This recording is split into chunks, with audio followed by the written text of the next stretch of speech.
Good evening, people. Welcome to the Keeping It Real Conversation Show with your host, Camila, aka Sunshine. It is Tuesday, March 26th, 2024. Of course, we are happy to be in the land of the living. It could have been another way, but however, God saw fit that we are here tonight.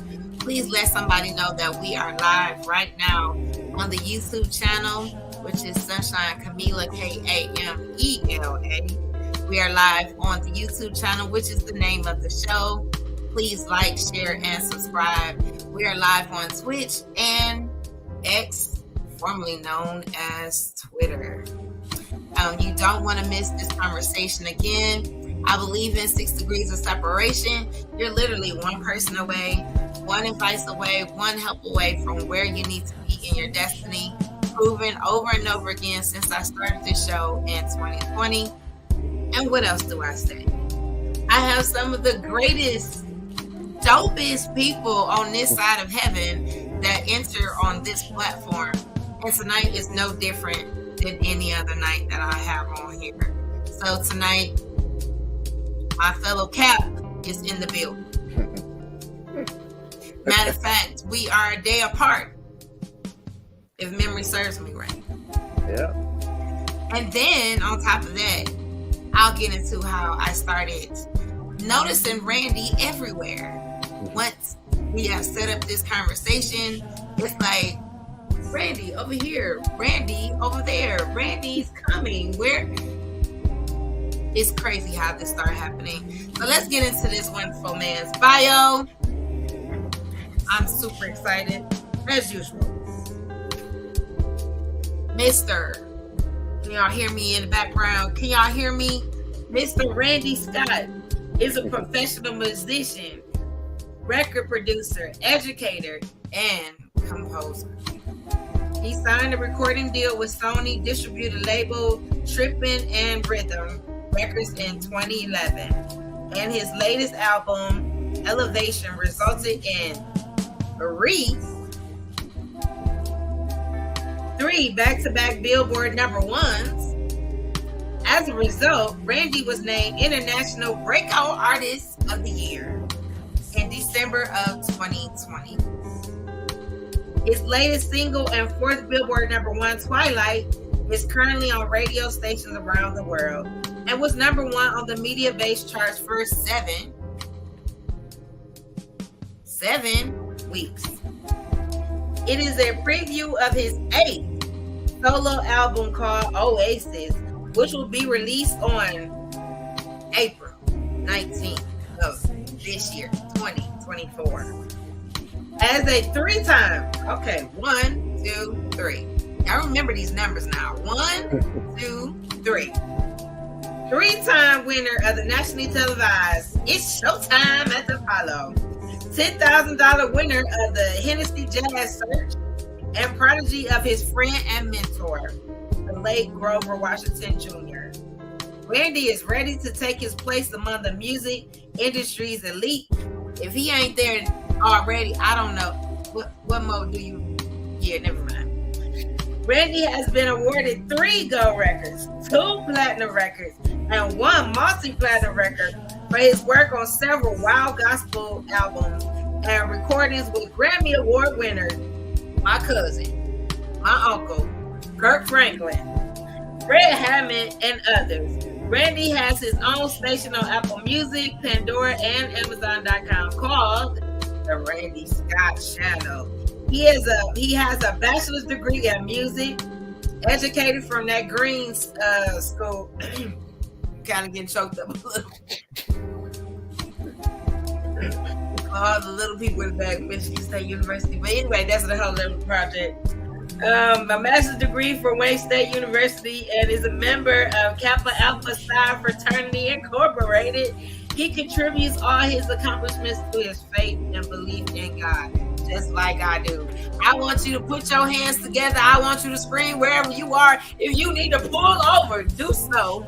And we're going to get started with this conversation with the only, I'm gonna say famous and celebrity. That's what I'm saying right now. Mr. Randy Scott. Thank you, thank you, thank you. Thanks so much for having me. I'm just gonna let you know now. I don't have any sense, so no worries. No worries. Yeah, I noticed that you were getting all choked up about that green and white school. Yeah. I am U of M over here, maize and blue. Got you. Yes. Well, I tell you what, if my son gets a scholarship to U of M, I will turn in all my green and white. I understand that school is amazing. Just the prestige behind it. I mean, all of our Michigan schools, to be honest, it is an inside joke with us with this, Michigan State versus Michigan. But however, all of our schools in the great state of Michigan are awesome and on that level. So, congratulations to all of us Michiganders. Yes. So, let's get into this wonderful conversation.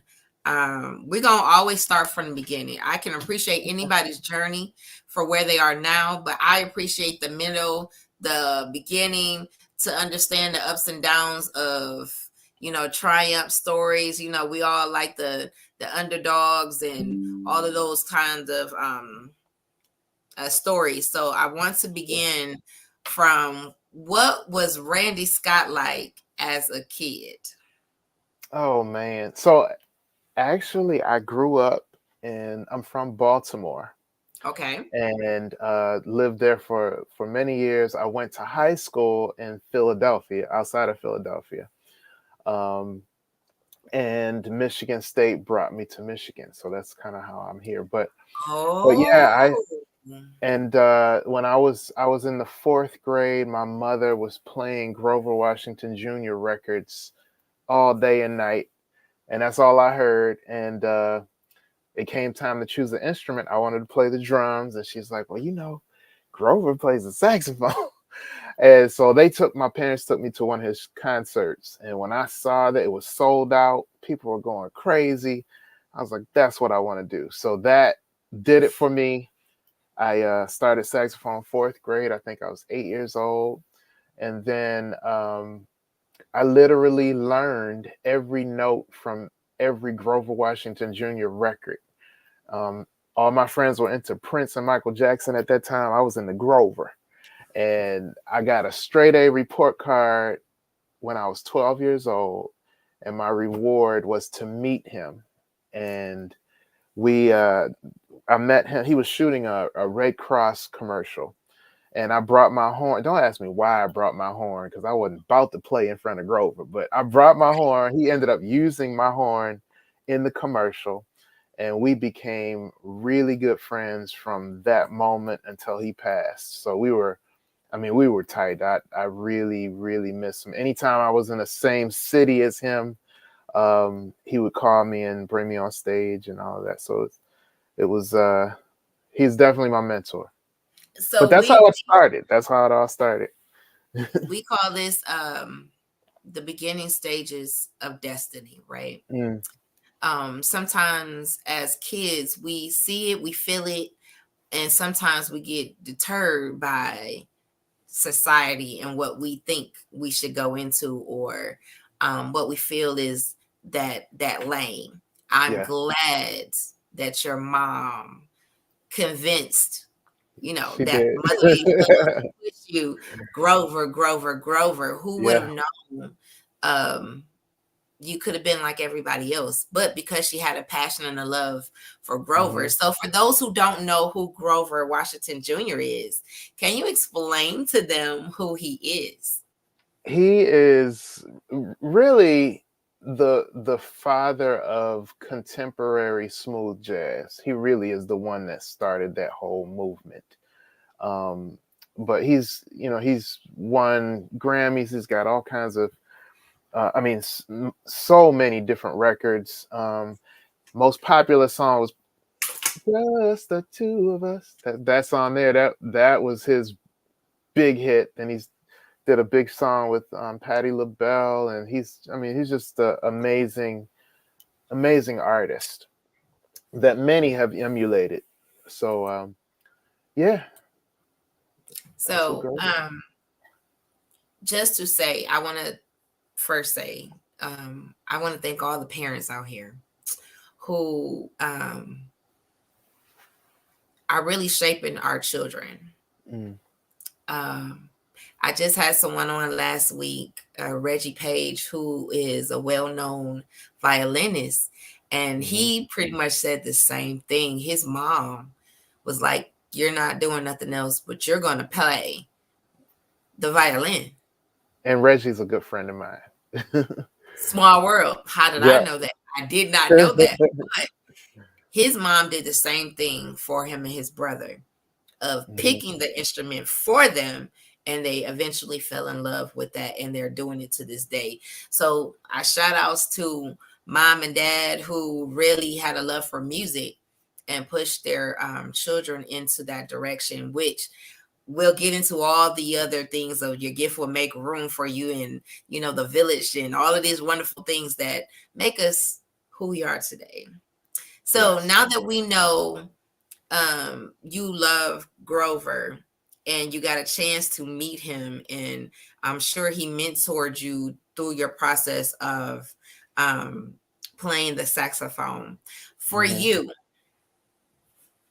outside of Grover, Hmm. um, did you really believe or think, even as a young person, that this saxophone would take you around the world?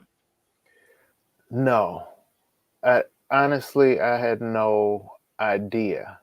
And it was funny because so my father manages me, and he's literally been pretty much there every performance I've had. And I had a performance in Jamaica last summer, and I was saying to him, I said, "Dad," I said, "Man, look at this beautiful place. It's amazing where this instrument has taken me." And his response was, "No, it's amazing where you have taken that instrument." Because Mm, it's one thing to have the instrument, to have the talent, but it's another thing to cultivate it and, you know, develop the gift that God has given us. So I'm just really, really grateful uh, for that. yeah, I was just about to pin that and say, God has a way. Yes. And sometimes we don't understand what he's doing and what he's going to use to Hmm. get you to the places he needs you to be. Music, we know, is a universal language, Yes. and it's played everywhere. And over the years, jazz has taken a whole different, when it wasn't a thing till even the young people are into jazz. Hmm. um, Hmm. it's an amazing step, not just for music, but your genre of music, to bring it contemporary, that you can, do the little hip hop songs and, Hmm. the R&B love music and whatever you want to do, whatever avenue you want to, uh, you can do it. Right. So now that we know that Randy started young playing the saxophone, and your God and your instrument got Hmm. you to Michigan. So at the university, or Michigan State, that is, Yeah. um, I'm assuming you majored in music. Yes. So Grover was actually the whole reason I ended up in Michigan, because I had a scholarship to Berkeley and Boston, and I had a few scholarships, and I had one to Michigan State. Um, and he was telling me, he said, and I was trying to decide, and he said, well, you really should develop your classical music chops in terms of just developing the technique and the tone development, all of those fundamental things that come from classical playing.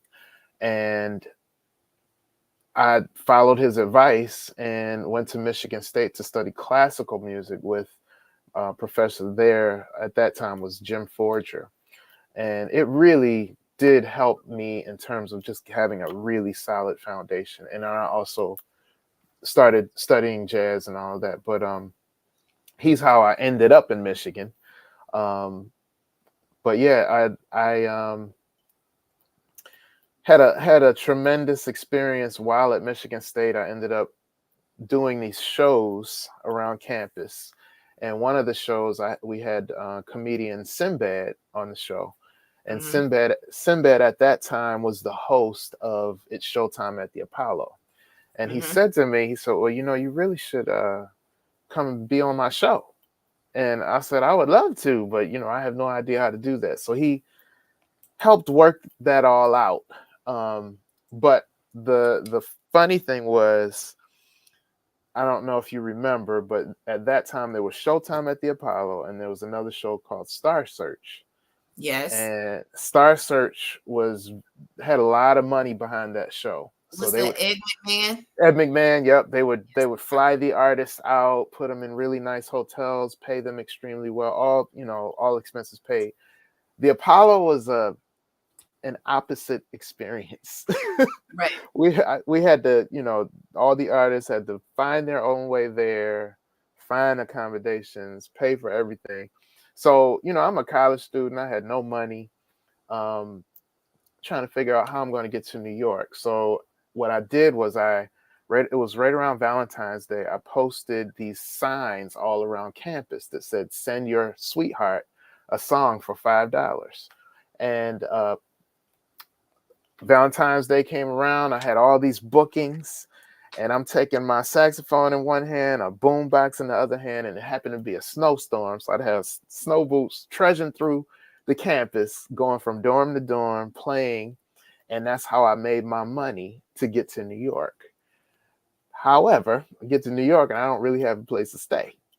I was a college student. I was trying to figure it out as I went along. So made some calls. I found a cousin I had never met, stayed with them, and ended up going on, getting to the show. And I found out that they were taping 3 shows in the same day. And I went to the producer, and they wanted you to have a different change of clothes, a different song, just to make it look weekly. So I went to the producer and I said, I only have one song and one outfit. I didn't know. He said, oh, don't worry about it, because you're not going to win anyway.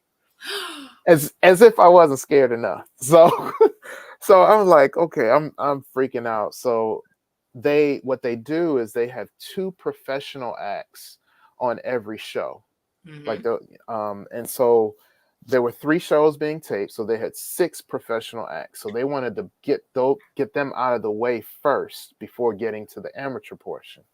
So they were taping the professional acts, and I watched 3 or 4 of the professional acts getting booed, to the point where Sinbad had to come out and say, look, this is not the amateur portion yet. These are the professionals. We paid to be here.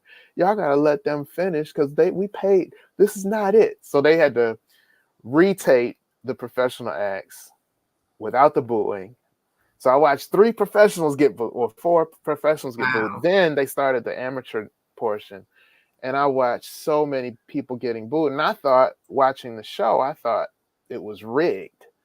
But it was actually true, because people were coming off stage crying like crazy. And I was literally shaking going on stage. And I ended up winning the first show. And of course, then the producer we were buddies then. He wanted to be my friend. So I only had one outfit. So I ended up wearing Sinbad's shirts to make it look weekly.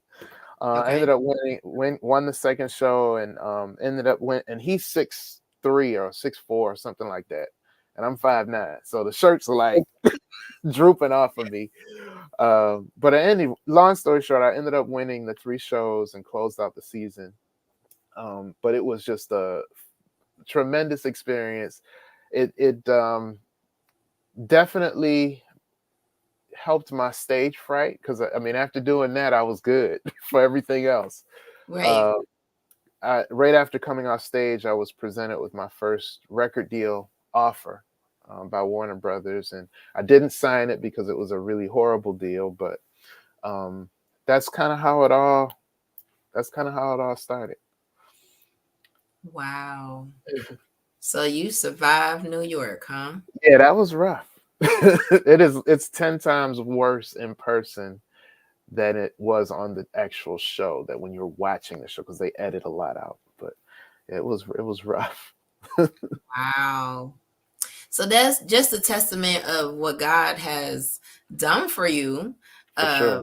Again, to tame the crowd, to get them to be on your side. Because I mean, first impressions are everything, and I True. believe that's one of the shows that you can come out not dressed right and they're booing you. Oh yeah. Oh, for Your sure. first note better be right, or Hmm. the right song has to be right, or you're gonna get booed. All of the So above. I'm happy and excited that you guys you went through that.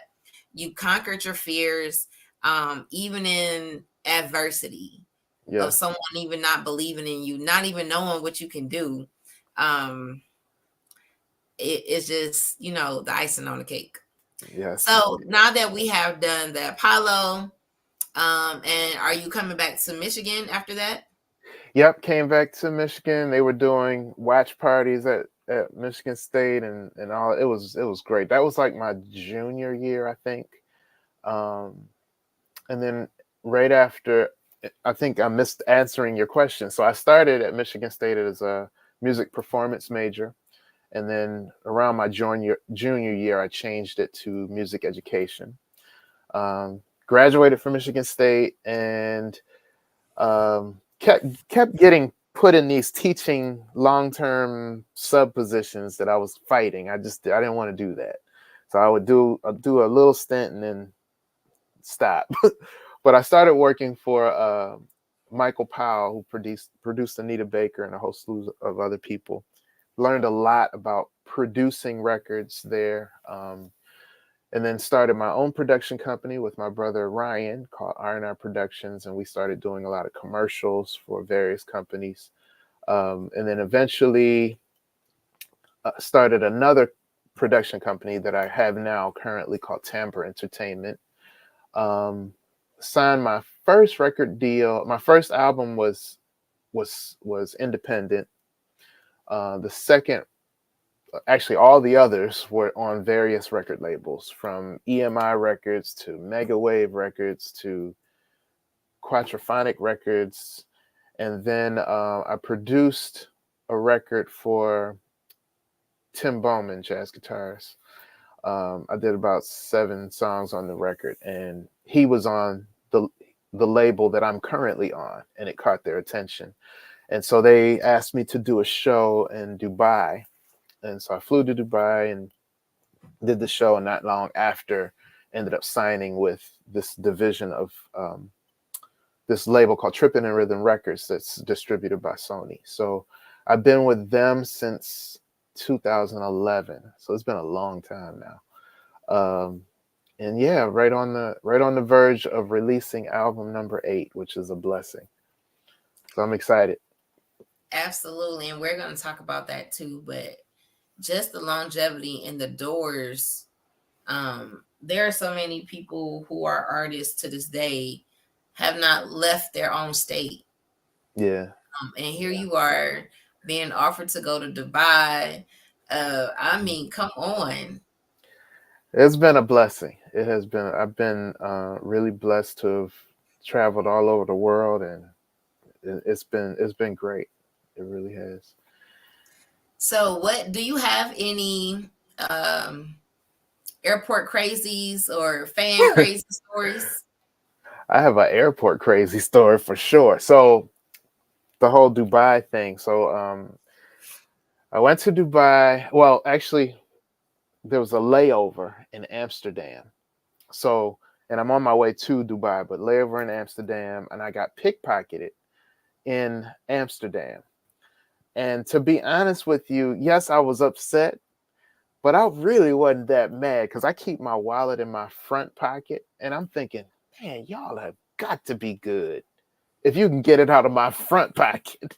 I mean, Wow. that's just amazing to me. So anyway, I got pickpocketed in Amsterdam. Fortunately, the record label kind of took care of everything when I got there, so it really wasn't an issue. Um, and the show was great, but coming back, had to go back through Amsterdam, and I don't know if you remember that, but there was this underwear bomber that flew from Amsterdam to Detroit, and he had a bomb in his underwear, so he's gone, and they caught him and all that before anything happened. But anyway, Amsterdam was on really high alert as a result of that incident, and so because of that, there were excessive number of checkpoints within the airport going in the Amsterdam airport. And so I got through all the checkpoints. However, I do feel that they were racially profiling me. So I got detained. I was like the last person on our flight because they detained me for so long, just asking me so many questions. So then after you get to after that, I had to go through this final checkpoint area where there's another metal detector, and then you sit in a waiting area before getting onto the plane. So the whole plane and my wife had all been through. They're sitting in that waiting area, waiting to get on the plane and watching me come through because I'm the last person since I was detained.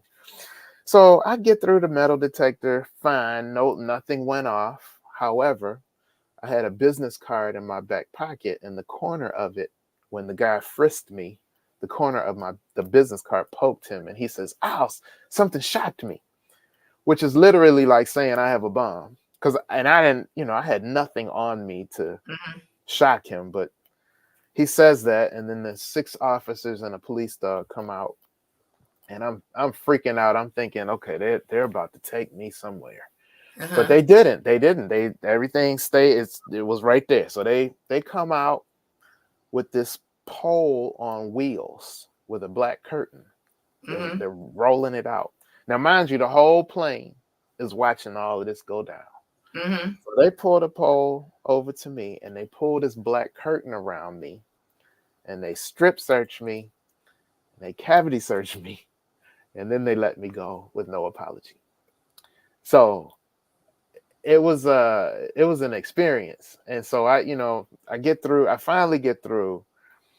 And by the way, Tim Bowman was also on this trip because he played one night. So mind you, Tim is cracking up laughing.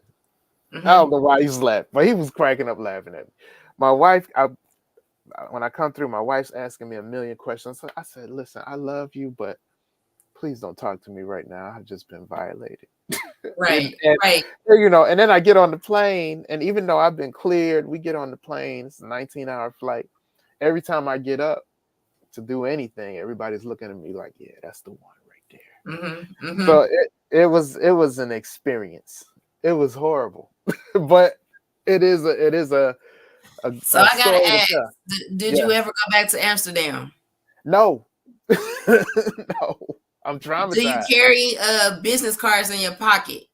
No. All right. That No. was all my questions. That's all I needed to know. I'm gonna need you to learn your lessons, please. Oh man, I guess I have. I mean, shoot, and I don't know where to carry my wallet to keep it from getting pickpocketed. Wow. Yeah, so that was my crazy airport story. I've had several of those kind of things happen. Maybe it's the face. I don't know. I don't know. I don't know. Wow, that's crazy. Oh, so I was I didn't tell the people. So Randy was recommended to me, like most people are, from Demetrius Neighbors, Ah. who was oh, do you know such and such? Do you know my guy such and such? And I'm like, no. And so from Demetrius, I am now being entered into a whole different world of musicians and artists that I had no clue, no idea. Here in this wonderful state of Michigan, have no clue, no idea.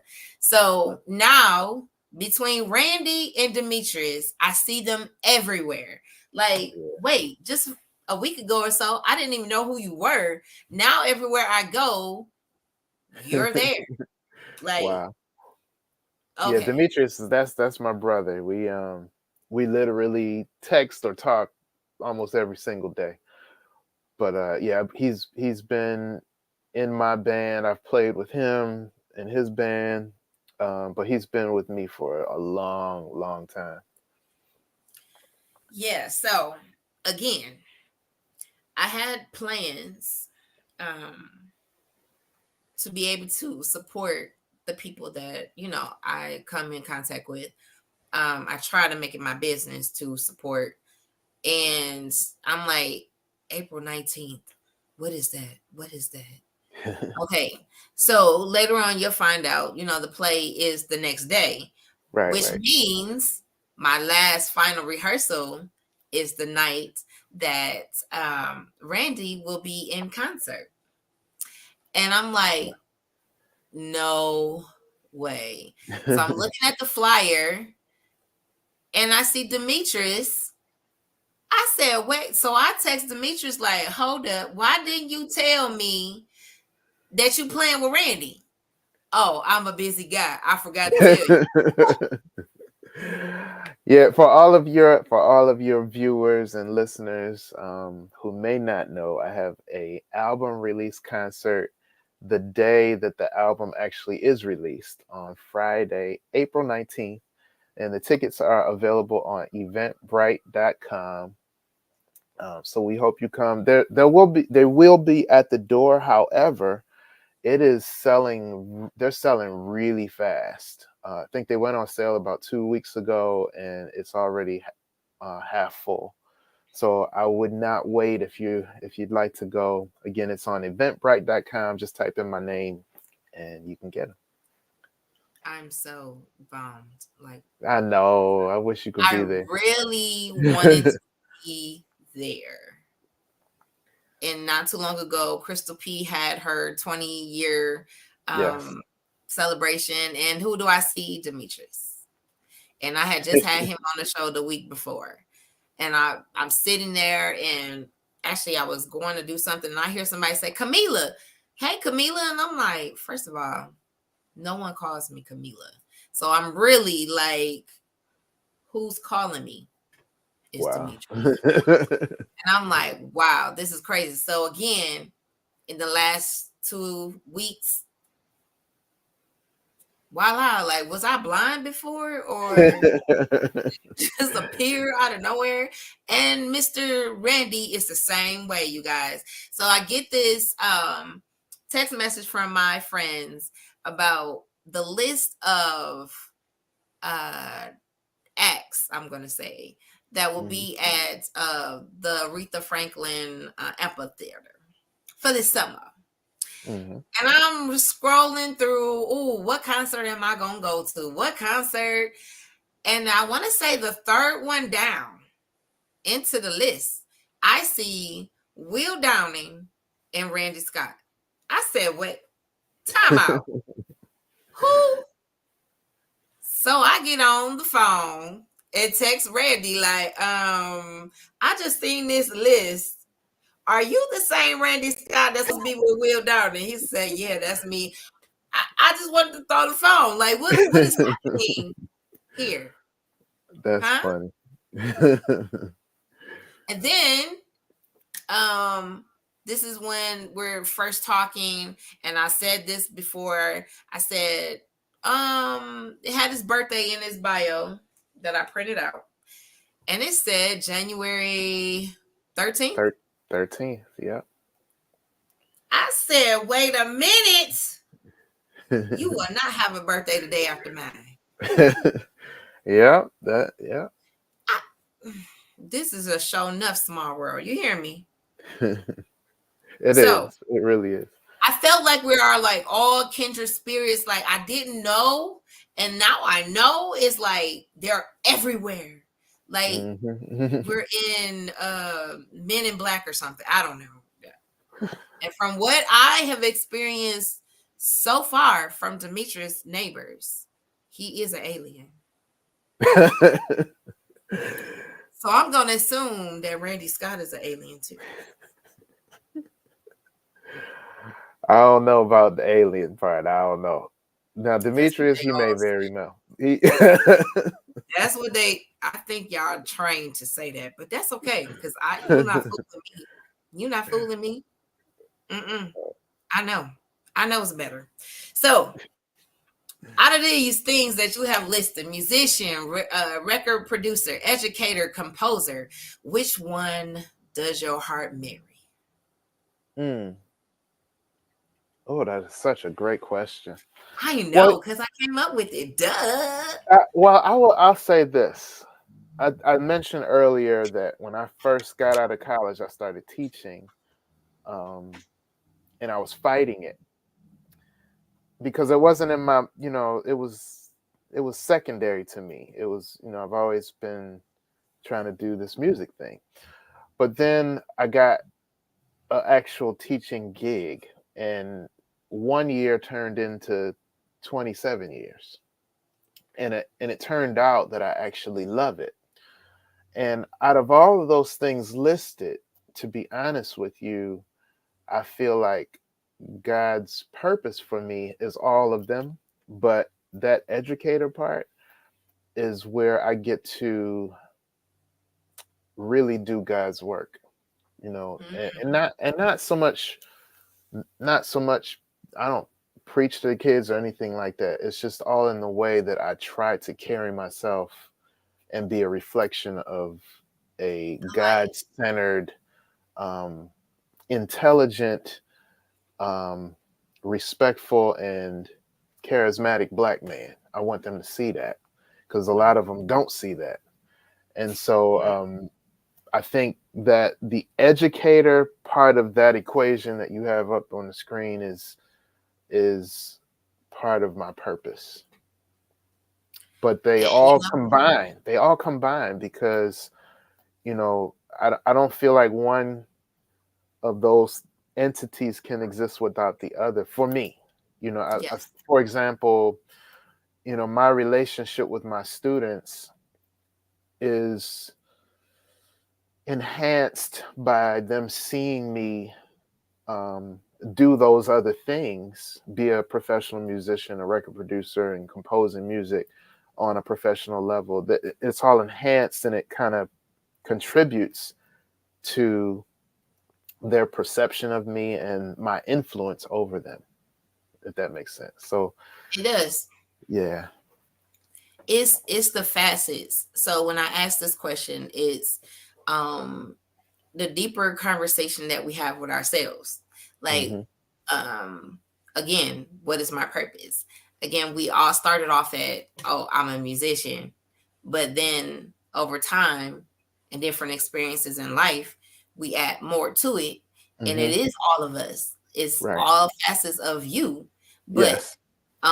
the education part, and even Reggie said the same thing of the importance of education. And he does some of the same things that you do Mm-hmm. as far Mm-hmm. as musicianship, composer, and things of that nature. Um, he said it was very important for his students to see him as a professional Black man Mm-hmm. and in a genre where you don't see many of us. Right. First of all, I didn't see too many. When I think of violin, I think a woman and a white one at that. Mm. I didn't see too many Black faces in the orchestra, to be Mm-hmm. honest. Mm-hmm. And to Right. first meet or speak with someone who is doing it well is wow. And 46, this is amazing to me. So for those Right. who are his tutelage is even better, even with being a father to two sons who also play the violin. So again, So guess what? yeah. So Rodney, I think it's Rodney that plays violin. Mm-hmm. Rodney Page. His brother Reggie Page was my Reggie. student. Was my student. I thought that they Wow. were. His brother Reggie Page was my student. I introduced saxophone to him in the That's sixth grade, I believe. crazy. Isn't that crazy? Yeah, so I'm still in talks with Reggie to hopefully have him the first week in April, to get him to come on the show. So Good. again, it really is a small world. And always in these circles, be humble, be Mm-hmm. nice, because you never know who knows who, for one. And then Yep. on top of that, the doors that it will open for you because of these simple conversations that we have, for your audience to see you in a different light. And this Mm-hmm. is another reason why I do this. So you might not get the same type of question from whatever platform that, that does music, who says, who is Randy Scott? Well, you just got a whole life story Yeah. sitting here, and understanding that my next point also, that your gift will make room for you. Mm-hmm. And also, it's the village for me. You stated that your father is your manager to this day, Yep. and that you didn't go through this alone. You also mentioned that even on your trip, even though it was a crazy one, your wife was with you. Yep. Again, we can't do anything we think is big on a grand scale by ourselves. I want people to understand this. One of the shows, well, there's several shows that I pay attention to and I listen to all the time. Unsung is one of them. Mm. If I don't know anything else about music, you better make sure them contracts right. Oh yeah. Yes. Um, yeah, and you Yeah. mentioned that there Yeah. was, I yeah, actually I just gave I've been guest lecturing at Michigan State, and I just gave a lecture on exactly what you just said about on contracts. So yes, and I've unfortunately there was no business of music class when I was in college. So much of what I learned through hard knocks and harder. Yep. signing horrible deals and all of that. So I've been through all of that for sure. Yes. Um, there was the one show that I watched every Saturday morning, which is the R&B Money podcast show with Tank and Jay Valentine. Hmm. And they have everybody in the industry, from the makeup artist to the designer to everyone in music. And all of their stories are similar. And again, make sure your money is right. So you Mm-hmm. don't have to be the one to say, hey, this is, and we want to say, of course, the Bible says the lack of knowledge, our people perish because of it. Mm-hmm. And not having the education, being desperate at the moment, Mm-hmm. saying, hey, this is my opportunity, not thinking or believing that you might have another one. Um, we do crazy things Very and true. we suffer for it. So I'm so excited. You have no idea that we are already on the line of the things that I wanted to talk about. Oh, good. Uh, Number 8, and we say this is new beginnings. The 8th solo album, Oasis. Um, let's get into where your mindset was to produce this album. Well, to be honest with you, this was a hard record for me because I was beating myself up trying to outdo the last record, which is the total wrong mindset to have. But I Mm-hmm. was, I felt like there was a lot of pressure because I had the 3 Billboard #1s on the last record, I felt like there was this pressure to make that record at least as good, if not better. And it was undue pressure I was putting on myself. So there were many a day and night that I was right in this room where I'm sitting right now, doing like this, twiddling my thumbs because nothing was. I mean, I just had a writer's block for a minute, and then before I write any music or do anything down here, I always say a prayer and just ask God to just send me something or write the song through me. Let me be the vessel, you know. And so some things just started clicking. Once I got that first little idea, it just snowballed, and I was kept writing and writing and writing. So normally when I do a record, no matter what record, I'm of my own, I should say, I'm writing 50 songs to pick 10.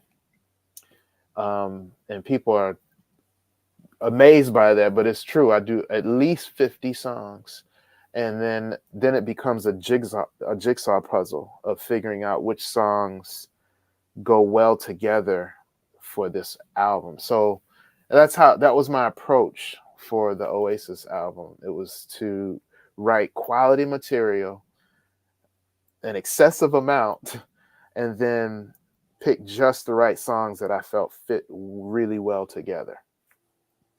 So what do you do with the extras? I have a folder on the desktop of my computer that they all go in. And normally what I'll do is have my wife sit down here and I'll play the songs for her, and she has to rate it on a scale from 1 to 10, with 10 being the best, 1 being the worst. And if it gets less than an 8, then it goes in that folder. And that folder, yes, I've written some really horrible songs that are in that folder, but there are some songs that just don't fit this album, but they might fit somebody else's album. So when I have a client that I'm working with, that I think a song that would match with their vocal range and what they're trying to say and all of that, the vibe, then I'll let them hear that music. And a lot of times those songs will go to other artists. So. Okay. Well, we already talked about, well, let's get into Your Gift Will Make Room for You. I know I skipped over it. I mentioned it, but didn't go into it. So what does that mean for you? For me, I've learned not to force things, as far as, because obviously my gift is music, and I've learned to, number one and first and foremost, not to chase money, because when you have a gift and you work to cultivate and develop that gift, then money will follow eventually. I've also learned not to compromise my beliefs or my or even my the way that my branding, the way that I want to present myself, because again, I feel like the gift that I have is gonna make room for all of that. And I also learned not to follow trends, and because we do that a lot in this industry. There's something that might be hot musically, a certain style or whatever that might be hot at the moment, and everybody's trying to duplicate that. And I've learned not to do that, because by the time you duplicate it, it's people are on to something else. Mm-hmm. Yeah. So I'm really just trying to be the best version of myself and not compare myself to other people. That's something I used to do, without a doubt. And it causes intimidation, and it causes jealousy and all kinds of things. So now I don't, I try to be the best version of me, because there's always going to be somebody better. All you got to do is turn on YouTube and it's some kid in Malaysia that's 10 years old playing circles around me. So, just trying to be the best version of me, you know. Which is as again, um it is an awesome gift to be with and share stages with some of the best in music. Hmm. Dead or alive, who would you love to do a collaboration with? Layla Hathaway uh, is uh, very close to the top of that list. Um, Jill Scott, um, Jonathan Butler. I mean, there's a lot of people. Those are off the top of my head. So just to put this out here, I had a young lady who's from New Jersey, and she said on this show that she would love to do a collaboration with Missy Elliott. Mm. She cut that part out of the conversation, posted it on social media. Do you know Missy Elliott reached out to her? Wow, that's pretty awesome. Yes.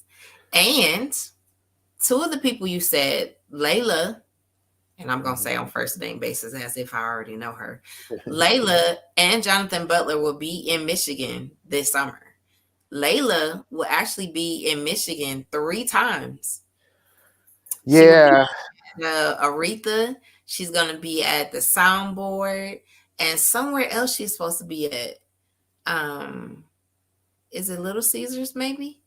But yeah, Jonathan Butler will be here this summer as well.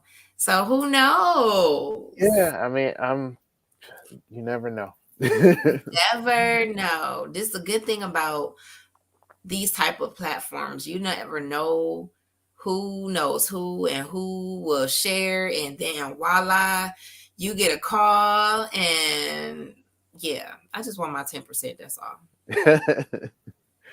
And I said the same thing about Stokely from Mint Condition, and I ended up doing Ooh. some shows with him. So we've Who's currently here right now? Yeah, so we did right doing the Rick James thing. Rick But yeah, James, and I think he'll be we here. Is he in concert the 29th? I'm not really sure. I think he's at the Soundboard on the 29th, if I'm not mistaken. Yeah, I'm not really sure, but we did a couple shows together, and then also some recordings. So it's been cool. Just saying, we have the power to speak those things. Manifestation. Yes. Yes, absolutely. Let's see. Let me brush over these bachelors and masters. Michigan State University, Wayne State University, Kappa. I am one for having the paper to back up what you do, which again gives you the right to write your own ticket. So kudos to you for getting these wonderful documents with your name on it. Even though we're going to say we're glad it's a Michigan school. Right. And I'll leave it at that. All right. So I have a few words that I can't leave the show without talking about them. Again, we state that it's the village for me. That the love, the support has to be there in order for us to fly. You can't have a runway. You can't fly without a runway, first of all. Very true. You can't go that height without support from the crew. We can't do it. So I am happy that you have an awesome village around you. You have people that support you, not only the people in your inner circle, but as Mhm. well as the fans who appreciate what you give out. So Mm. again, thank you for your gift. Thank you that God chose you as the vessel to be able to take the saxophone around the world. Because everybody can't do it. So Yeah. again, thank you. Thank you. 2 words: uplift and empowering. What does those words mean to you? Uplift to me is just all about positivity, and I try to surround myself around positive people. There's so much negative in the world already. So um, I try to surround myself around people who not only will uplift me, but will also tell me the truth. Mhm. Um, Empower. I really believe that um, we need to empower our youth, especially, and equip them with the tools of navigating this hostile environment in which we live. But Mhm. and so that's why I continue to teach, and I've been teaching now. I think this is my 27th year teaching. But to me, that's what empower means. It means to just for me to continue to be a vessel that God speaks through to hopefully inspire and empower the kids that I teach. Great. And the last word is, what does a balanced life look like to you? Oh man, that's the one I'm struggling with because there's only 24 hours in the day. Right. But yes, for me, um, the ideal balanced life is prioritizing my health first, because I've got to take care of myself in order to be able to take care of my family. Um, Absolutely. so I try to when I say workout, I mean I do some serious workouts. Lately, I've been into biking, so I've been averaging 30 about 30 miles a day. Hmm. Um, just trying to stay healthy and eat healthy, um, but also making time and spending time with my family. That's so important to me. Um, and then the work, but um, I don't know. I don't know if those are in the right order, but Hmm. that's what a balanced life is for me. And then I got to say this is it's also having um, that meditation and spirituality aspect of my life is first and foremost. Putting God first, and then everything else kind of falls into place. Absolutely. Every day is a gift. Every moment of being able to breathe is a gift. Yeah, It's not indeed. um it's not promised. Yes. So when I ask this question of what a balanced life looks like, is those moments where we all have the big picture, but sometimes we need to bring it in a little smaller so you can focus more. Mm. And it's all centered around you, and then you go out. Sometimes we have been taught the opposite way. Um, Hmm. and, us mature people in age now understand it's the other way around. Like Right. self care, Yeah. I can't give something I don't have. And sometimes Exactly. in this moment, I give a lot. I Hmm. give a lot. And in that moment, am I looking for that back? Not necessarily, because everybody's, it's different. But Hmm. however, I have to understand I have to work on me in order for me to be the sun, the shine for everyone, or give the positivity that's in me to the world. Right. I feel like everybody in the world needs to know a Randy Scott. Mm. Everybody in the world needs to know a Demetrius or my neighbor. It doesn't matter.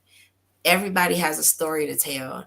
And this is why it's important to have this platform I give to them, to be able to have that moment to shine, to be able to, whatever you say, to help me. I learned something new from every human being that comes on here. That's my addictive spirit right there. I love it because, Right. again, we find out that we have more in common than we are different, but you'll never know that until you have a conversation. That's why I True. don't do interviews. It's a different conversation. Right. I appreciate you, of course, for coming and having this conversation out of your busy schedule. You have a whole album release in a few weeks, and I'm Yes. excited about it. I still want to be able to be a blessing to you, however that is, because I do believe in you. Again, Thank you. I did. And the more we talk, I understand why you're here. I understand why God gifted you and Thank crafted you. you Thank you. for this, such a time as this. I was trying to think of a song, but I can't. I usually sing something, but I can't think of nothing right now. Well, no worries. But I really appreciate you having me on the show. So thank you. So I do have some church announcements. I know my people are going to be so upset. And I couldn't figure out a song, but my brain. So in 2022, I believe it was, I had the opportunity to write my first book, The Blueprint God's Design. It is out on Amazon. You can purchase the book by putting in my name, or the code. I thank you in advance for that. Again, if you want to continue to see this platform flourish, get to TV land. That's my whole goal, to get to TV land, so I can bring on people like Randy Scott to come be one of my guests. You can donate at the Cash App at Sunshine Camila. That is how you spell my real name. And I thank you in advance for that. This show has been brought to you by Blacktop Streetball Association, btsba.com. You're probably wondering who that is. Well, if you remember And1 and you remember the player Main Event, this is his baby. This time we're bringing the culture back once again, but this time as owners and not just playing basketball. So I want you guys to support him. Go and see what cities he will be going to, and what the tours will be coming to your city near you. So again, I thank Main Event for always being here for me. Again, as I state, I need the village. I need everybody. So we all can get to the goals that we need to in life, in the purpose and destiny. If you have somebody that you want to see on the show, you can inbox me on Facebook. You can inbox me on IG. You can even email me. If it wasn't some crazy folks out here, I'd give my number, but that's a whole different subject. My friend Shamanda Dutton has her website. Please order your t-shirts. Buy her book, Nesting for One. She talks about her conquering the battle of infertility with her husband. And I know so much about that. And so I couldn't even get past the introduction, and I still can't, because it's so personal to me.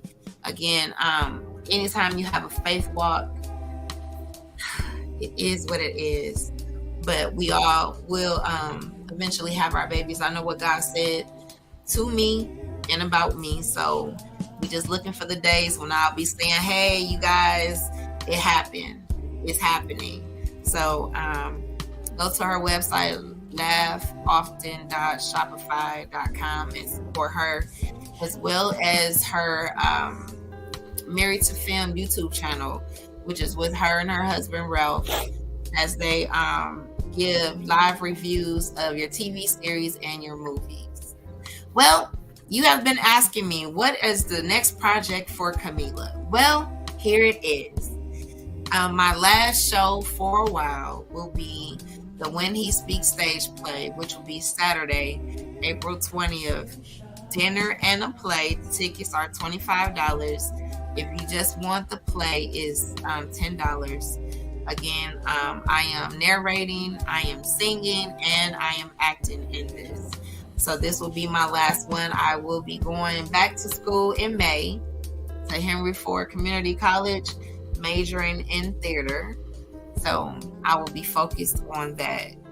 The play is going to be at the church God's Oasis, where Pastor Mike Vaughn and Lady V at 17350 Willington Avenue in Roseville. So I hope to see you guys there. Vendors are needed.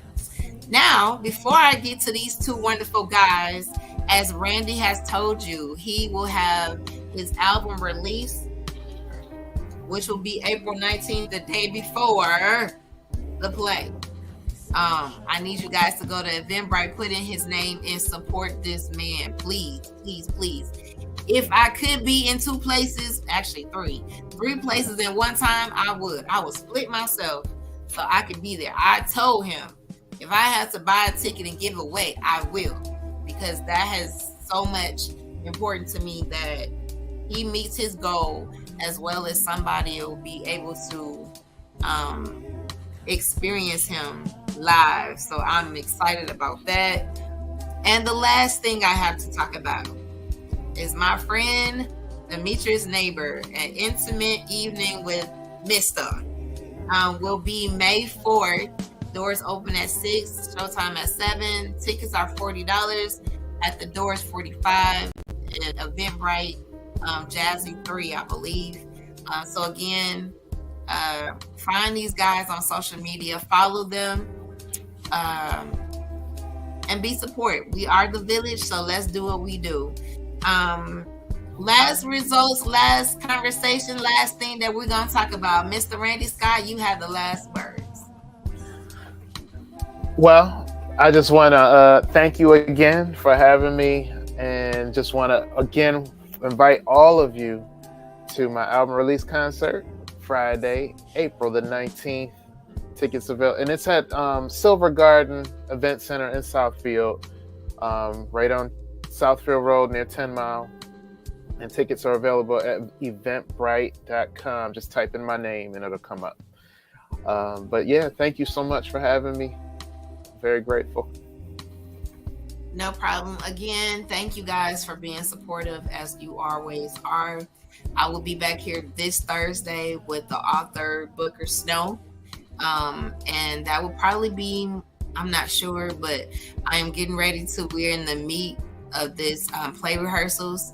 So everything has doubled up. So I'm not sure I will be back on, but hopefully I will have Reggie Page, who is Rodney Page, brother and student of Randy Scott, hopefully in the first week in April. So again, I will see you back on this Thursday at 7 p.m. with the author Booker Snow. Again, thank you, Randy, for stopping by to have this wonderful conversation. I'm glad you had a good time. And I will see you guys soon. I believe in 6 degrees of separation. You're literally one person away, one advice away, one help away from where you need to be in your destiny, proven over and over again since I started the show in 2020. I love y'all. See you soon. Peace. Hey.